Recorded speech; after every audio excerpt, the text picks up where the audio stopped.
Hello everyone, panibagong video na naman ang ating matutunghayan ukol sa pamahalaan at isyu na ating kinakaharap ngayon. Ang pag-subscribe mo sa aming channel ay pagsuporta mo na din sa mahal nating Pangulo. Ang layunin ng channel na ito ay ibalita ang dapat malaman ng taong bayan na hindi pinapalabas sa TV at mainstream media. Salamat sa pagsuporta. The beans, pwede po natin siyang entertainin doon. Otherwise, sa tingin ko, parang it's a story of it's my word against his word against the other person's word, etc., etc. So yun lang. Pwede nyo na pong sagutin mamaya, Mr. Chair, para dumiretso na ho ako dito sa Philhealth. Yung pong ano ho ang legal basis, Mr. Del Rosario, ng IRM? Attorney Del Rosario, recognized. Mr. Chair, mayong hapon, Congressman. Sir, the legal opinion that we issued to the PhilHealth management states that the PhilHealth board has the authority to develop and formulate policies pertaining to provider payment mechanisms, contribution, membership, among others. This pertains to the authority of the board, and we also reminded the management on that March 17 legal opinion that the matter should be presented to the PhilHealth board. Okay, so I suppose that there is a board resolution to this effect, no? And with that, did the EXICOM ask your legal opinion on this particular IRM? Meron po bang ganon? Yes, sir. We issued that particular legal opinion. And as I said, that pertains to the authority of the board. And we took note of the past implementation of that particular policy during the other calamities that Yes, I understand. Mr. Del Rosario, wag na ho natin balikan yung dating implementation because malayong-malayo ho ito dun sa dati. I will cite the difference later as we go along. Dito sa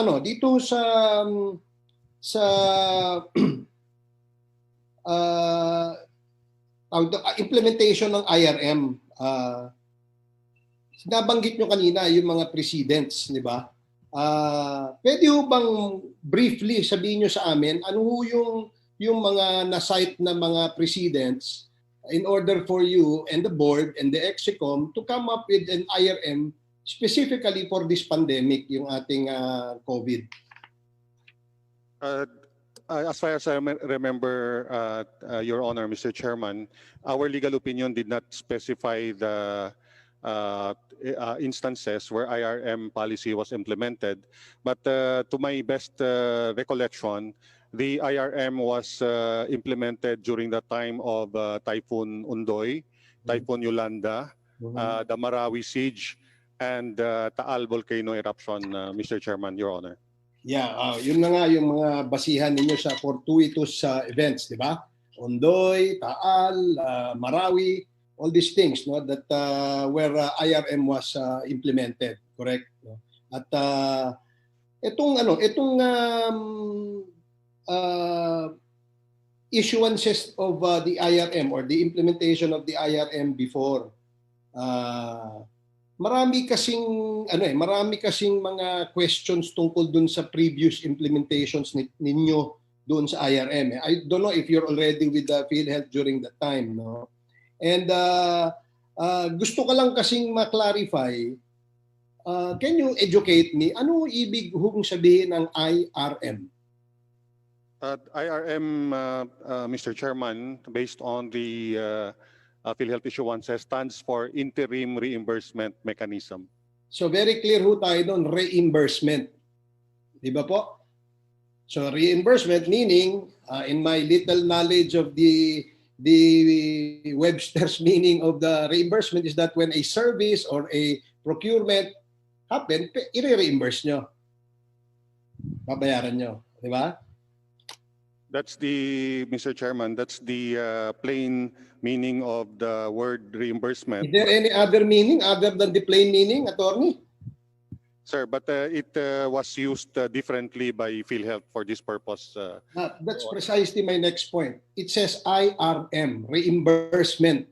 So there is nowhere in any of your memorandums, your circulars, not even during the board meetings that you had, that you discussed and approved and allowed and authorized yung issuances of cash advances. Tama?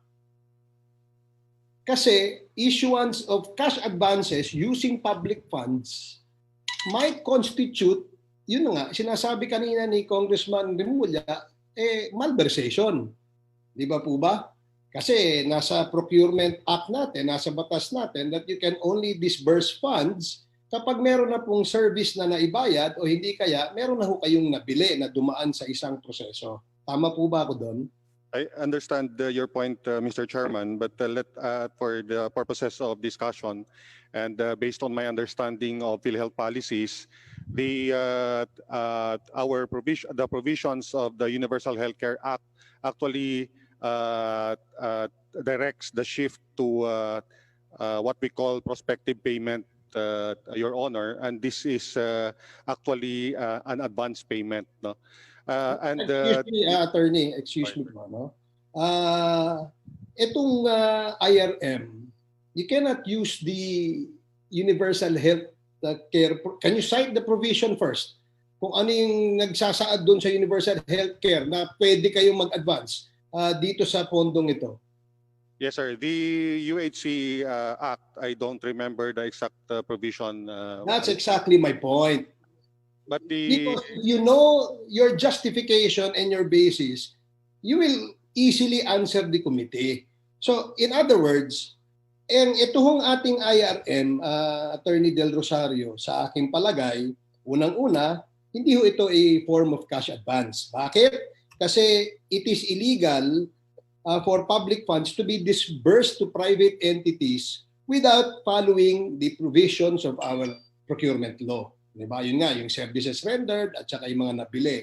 Second, it is also not an interest-free loan. No? Hindi naman tayo nagpapautang na okay, mangutang kayo, walang interest yan. Wala tayong ganon. Kasi nilabas niyo yung pera, it's supposed to have been incurred interests and earned for the government. Dahil nilabas niyo, napakalaking sayang. Dito ho sa attorney, dito sa yung bigyan nyo nga ho kami ng idea quickly kung ano yung SOP, yung Standard Operating Procedure to guide the IRM implementation from your head office down to the regional offices. Quickly lang. I'm not the best person to discuss that, Your Honor. I have no hand in the crafting of the SOP. If the chairman will allow it, I will refer you to our corporate counsel who actually prepared for the discussion on the IRM.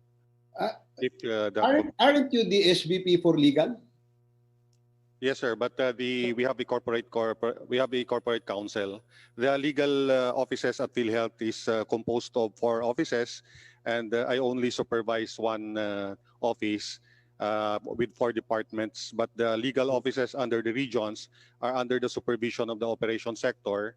The arbitration office, which decides on the cases, is under a separate office, and we have a corporate counsel who reviews the issuances. Okay, so ganito na lang. Being the SVP legal, did you or your office issue a legal opinion on the viability of this IRM program? Kasi pinresent ng board, no, nandoon kayo lahat. Definitely may pondong required at madidisburse dito.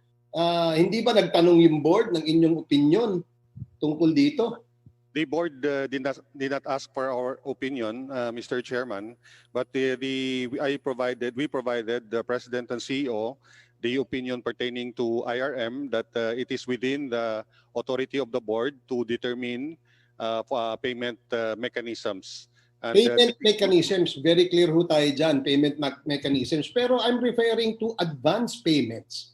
Is that part of the mandate of or the purview of the IRM na mag-allow ng advance payments. Kaya nga, di ba, interim reimbursement eh. Otherwise, you could have named it interim reimbursement and advance payments.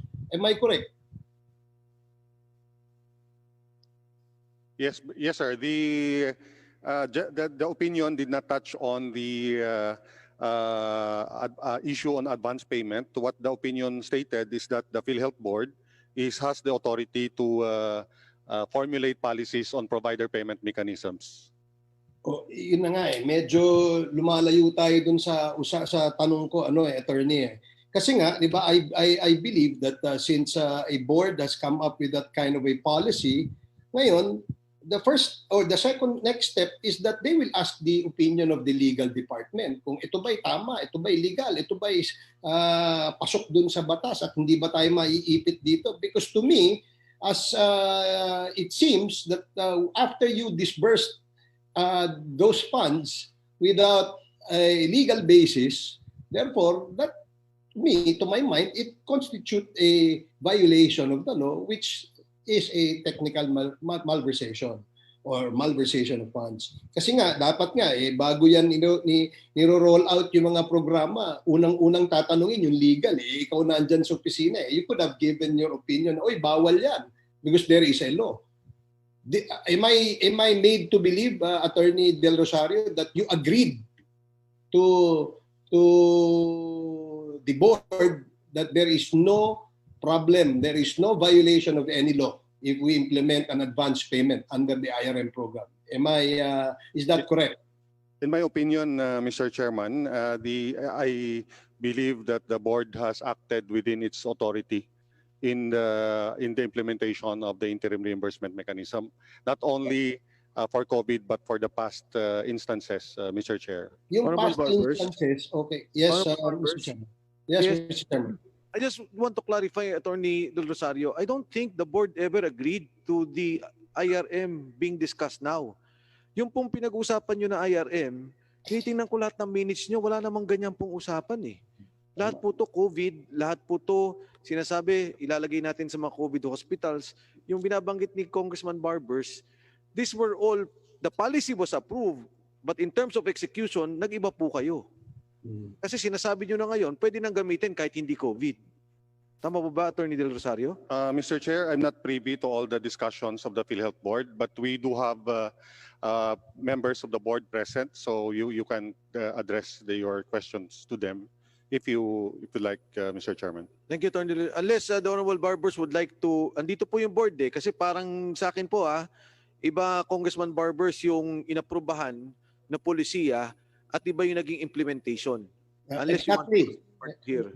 Exactly my point, Mr. Chair. Kasi nga po, kaya ako nagtatanong kung meron ho bang opinion na in-issue ang legal department. Because otherwise, kung merong legal opinion to, di sana bigyan nyo nga kami ng kopya. Kung meron nga ba kayong ginawang opinion na dito mula sa iyong opisina, Attorney Del Rosario. I will ask the members of the board later, but I'd like to focus first on Attorney Del Rosario for the reason that lahat po naman ng ito, hindi ho sana mangyayari itong disbursement of funds without any programs for that matter that PhilHealth will roll out. Lahat ho yan, hinihingian ho yan ng legal opinion from the legal department. Para ho, protektado sila, wala ho silang tatamaang batas at wala ho silang mababiolate. Kaya nga ho, gusto kong malaman, kung meron man, may I ask Mr. Chair that Attorney Del Rosario submit to the committee whatever legal opinion his office has rendered in the implementation and even in the formulation of the IRM scheme para makita natin. Is that all right, Mr. Chair? Yes, Attorney Del Rosario, can you Yes, sir. kindly We will furnish? submit all pertinent legal opinions on the matter. Congressman Barbers, I just want to inform you, si Board Member Kabading is also in Zoom. And kung ano daw pong, I think, kung anong kailangan mong information, pwede rin niyang ibagi sa'yo. Sige, okay, tama. Salamat po, Mr. Chair. Board Member Kabading, can you hear me?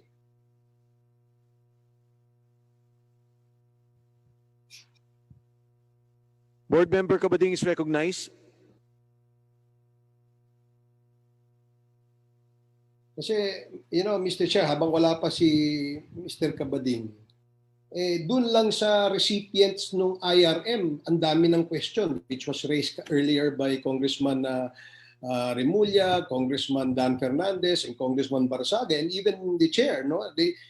Sabi nila, ang daming naging recipient ng IRM na pondo na hindi naman supposed to be dapat. No?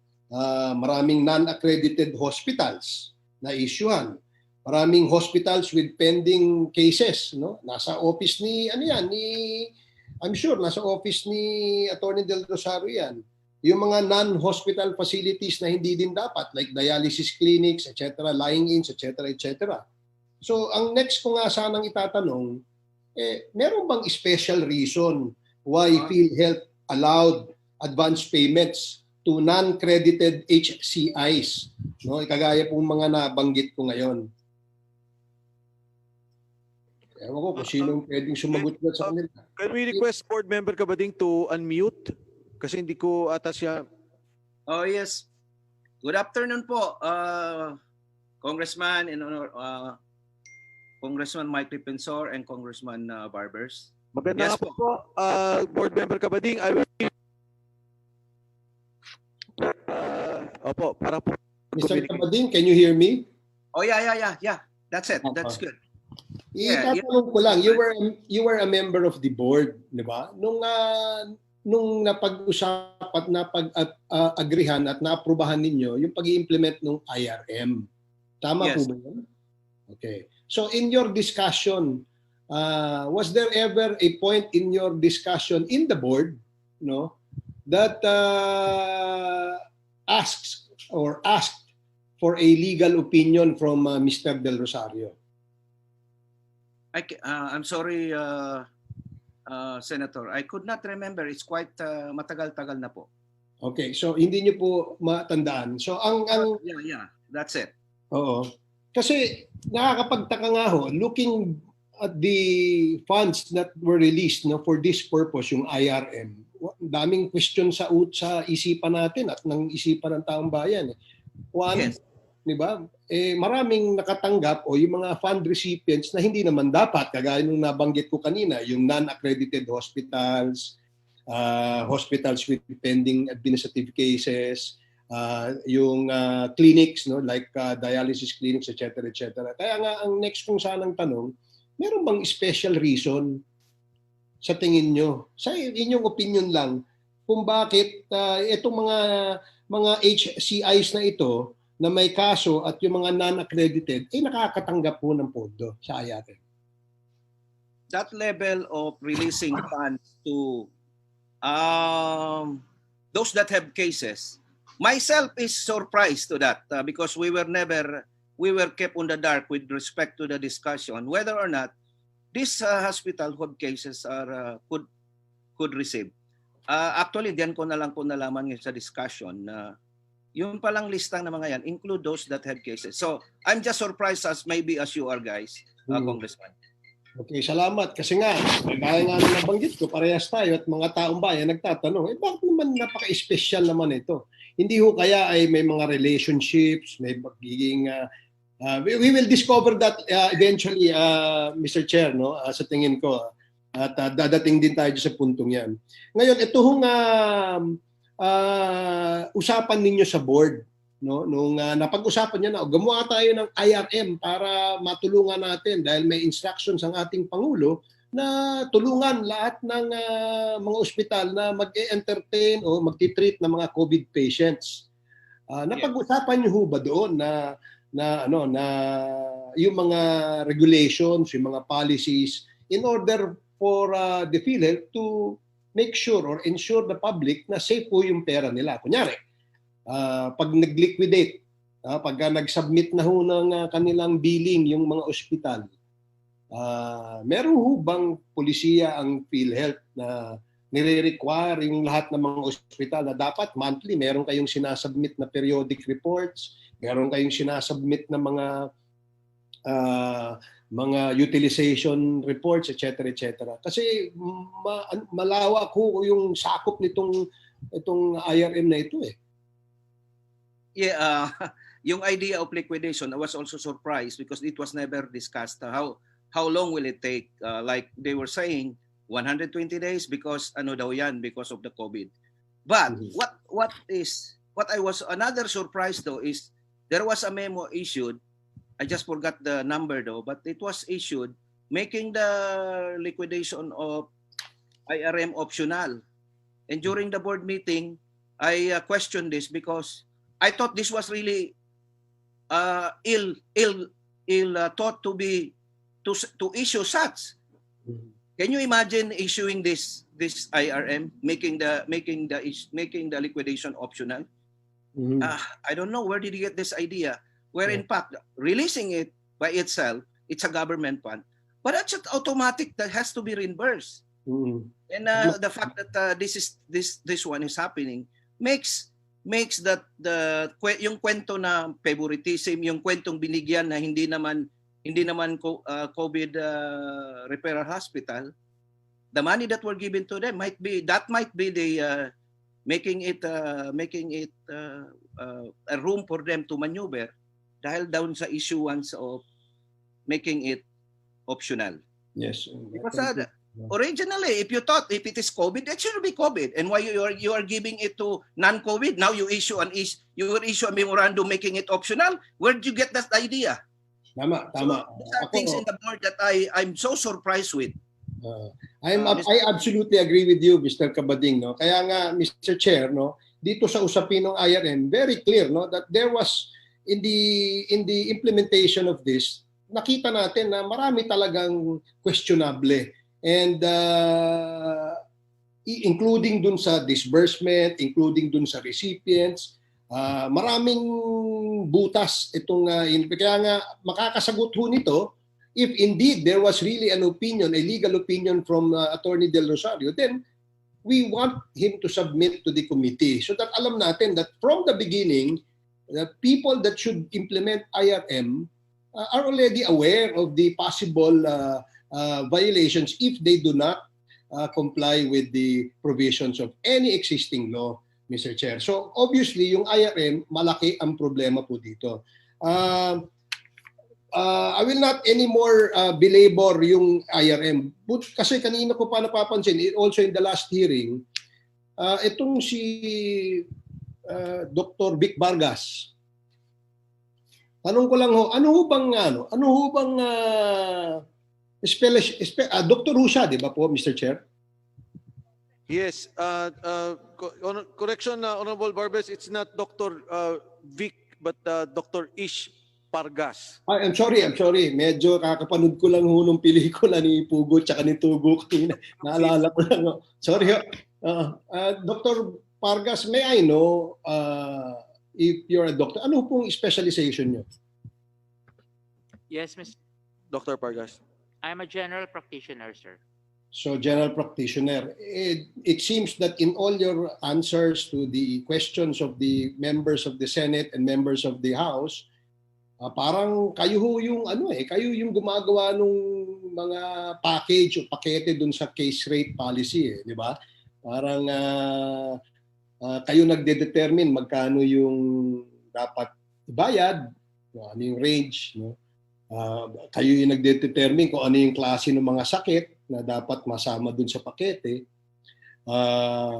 At saka parang parang lahat to is all dependent on you. So do you have a written proposal to the members of the board as to which illnesses should be considered in your packages or case rate packages? Mr. Chair, under my sector po is the benefits development and research department who does the research and study with regard to this to any benefit packages po. Yun, exactly, Mr. Chair. Doon mo example, i-limit natin kunyari sa mata, no, yung opta.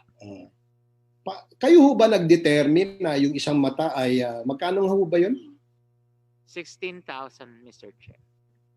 Congressman Barbers, can you wrap up your Yes, question? this is just the last, Mr. Chair, because I'd like to establish, it seems that all policies that have been drafted by this PhilHealth management today were all taken from the idea and the wisdom of Dr. Paragas. That's why I asked, ano ba yung qualification niya?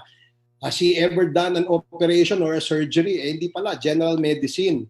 So I'm not discounting your ability and your intelligence on other issues. It's just that kaya ako gustong tanungin kasi baka naman may mali tayo dun sa listahan ng mga illnesses na dapat nasasakop ng PhilHealth.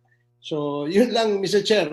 Later on my second round, I will go back again to the legal department. And my question earlier before I started, if indeed there is a need for an executive session, let us remind Attorney Del Rosario that whatever discussions he will have with us under the executive session must be involved national security or information that would help us in our investigation. Yun lamang po, Mr. Chair. At I hope that my name will be listed in the second round. Maraming salamat po. Maraming salamat, Congressman Barbers. We will do that. The next one, before we suspend temporarily, I'd like to recognize the Honorable Marcoleta. The Honorable Dante Marcoleta is recognized.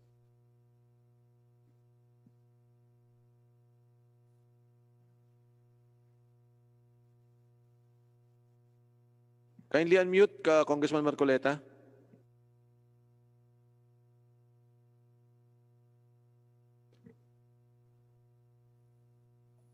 Unmute po. Yan, go ahead. Magandang hapon po. Malinaw na po ba, Mr. Chair? Yes, go ahead, Deputy Speaker Dante Marcoleta. Mr. Chair, balikan ko lang po sana yung nauna kong tanong doon sa huling pagdinig natin sapagkat hindi naman masyadong nasagot yun ni Dr. Pargas.